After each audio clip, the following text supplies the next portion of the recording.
नागपुरात आज सकाळी बसचा अपघात झालेला आहे। माझ्यासोबत सीताबर्डी पोलीस स्टेशनच्या पोलीस अधिकारी आहेत मौसमी कटरे मॅडम। काय झालं नेमकं? आज सकाळी स्कूल व्हॅन होती, त्याच्यात फिजिक्सवालाचे मुले होते आणि एक आपली बस होती शासनाची, त्याच्यामध्ये एक अपघात झालेला आहे।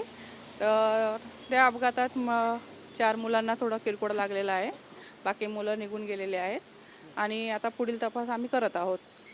कुठे घटना झाली, किती वाजता झाली आणि कशा प्रकारे झाली? पंचशील चौकात झालेली आहे आता अर्धा तासापूर्वी 7-7:30च्या दरम्यान। आणि आपली बस ही लोकमत स्क्वेअरकडून पंचशील चौकाकडे येत होती, तसेच जी उर्सुलाची बस होती फिजिक्सवाल्याची ती आपली धंतोलीकडून फिजिक्सवाल्याकडे जात होती।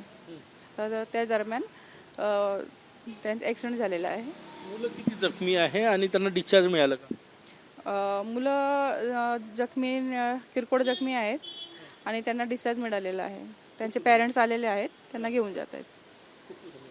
कॅमेरामॅन सचिन सयामसह गजानन माटे, TV9 मराठी ना।